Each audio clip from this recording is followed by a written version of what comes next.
So your super is likely going to be the biggest investment that you'll ever have. But most people don't think about it until it's too late. But would you believe me if I said that making a few changes and optimizations here and there now could make a drastic effect on when you retire and with how much money? And I'm talking possibly hundreds of thousands of dollars. Today, I'm going to show you some simple but smart ways to maximize your super and set yourself up for a stronger retirement. It's just a few simple steps in something what I call the superannuation health check.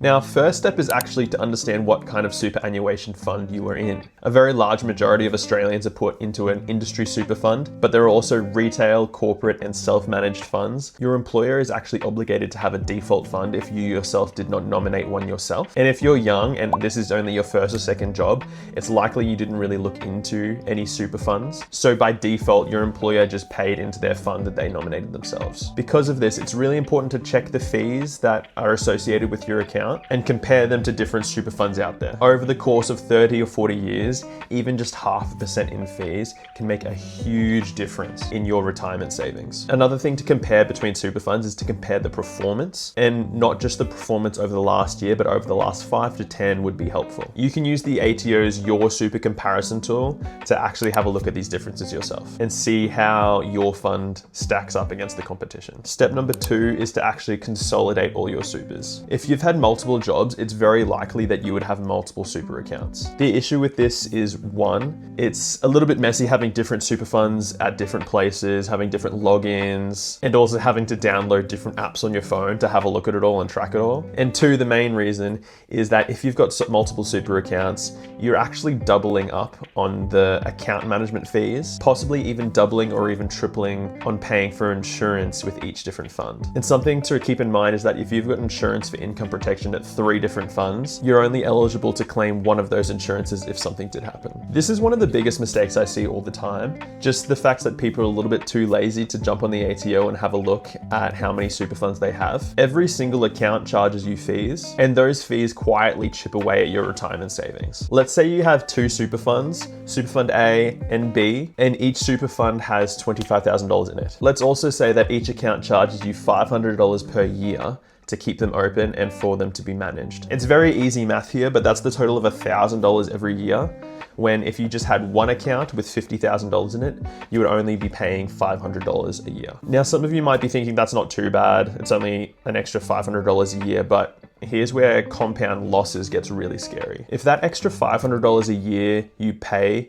actually stayed invested into your super account instead of being lost to fees, taking into account an average of a 7% return, that $500 per year could grow to $50,000 over the course of 30 years. That's a $50,000 loss if you were too lazy to consolidate all your super. And it's not just the fees that are chipping away. Multiple accounts means that you're also probably paying for multiple insurance policies, which you may not even need. That's even more money just disappearing from your balance every single year. So if you've worked different jobs and never really checked, log into your MyGov today, see if you've got more than just one super account. And if you do, compare them all using that comparison tool I talked about earlier and choose one fund that works for you. It may take 10-15 minutes now, but it could be the difference of hundreds of $1,000s in 40 years. Step number 3 in this health check is to max out the amount of contributions you can make. Check with your employer to see if they match any contributions that you make. A lot of employers may match the amount of contributions you make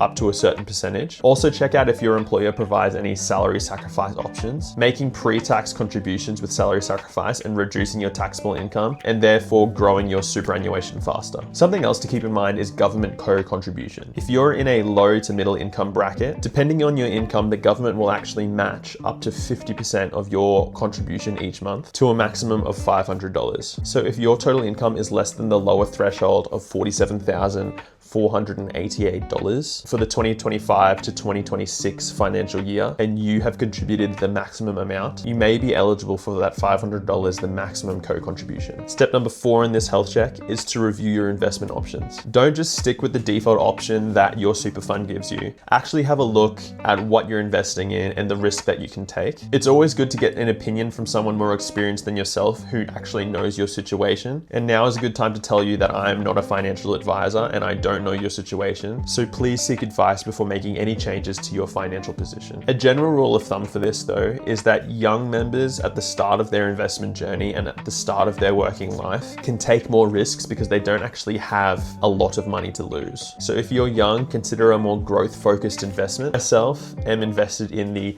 high growth index in my Q Super account, just really trying to maximize that growth while I'm still young. Now, if you're a little bit older and you're actually coming close to retirement, the general rule of thumb is to take a more conservative approach. That's just because, say you have $500,000 in your super account and in the next couple of years you want to retire, shifting your assets to a more balanced or conservative investment to protect your capital is the best idea. Therefore, any really big fluctuations in the market doesn't affect your retirement and when you can withdraw on that super. Step number 5 in this health check is to actually check what insurance you are paying for. Most super funds include things like life insurance, total and permanent disability insurance, and income protection. So in this step, it's a really good idea just to take stock of where you are in life and what your actual needs are, and don't pay for any extra insurances that you don't think you'll need. It's also generally a good idea every 12 months just to check if your life status has changed, if you have new family members, new loans that you were worried about, just to check maybe actually you do need that insurance and maybe just to tack that on later. Step number 6 is to nominate your beneficiaries. Something that I didn't know until recently is that for some reason your super is not actually part of your will automatically. Unlike a lot of your assets, your super, if you were to pass away, would actually sit in a trust, and that trust is actually controlled by your super fund's trustee. That means that even if you have a will set in place,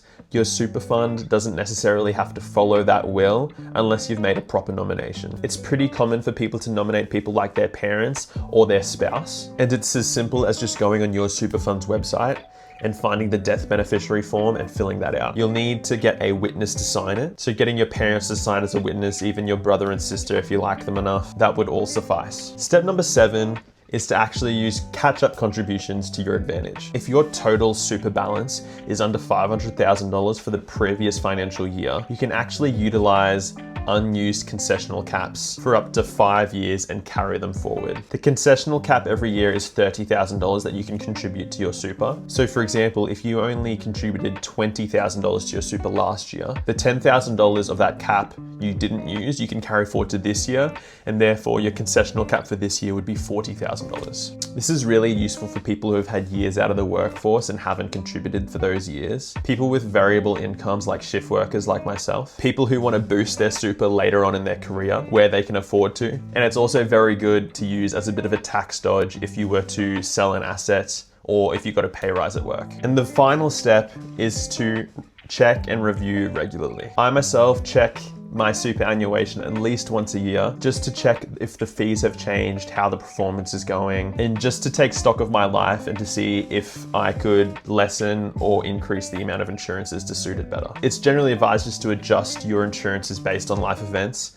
For example, if you got married, if you've had a kid, if you've moved to a new job with a higher salary. So just to wrap up, your super may feel like it's decades away until you can access it. For me, myself, I'm 27, so it literally is decades away before I can access it. But the small changes you make now and the earlier you make them, the bigger impact it's gonna have later on. So I encourage you, check your super today, consolidate, review your investments, and make sure your super is working hard for you. If you want more Aussie specific finance content from a 27-year-old who's financially minded, hit like and subscribe down the bottom.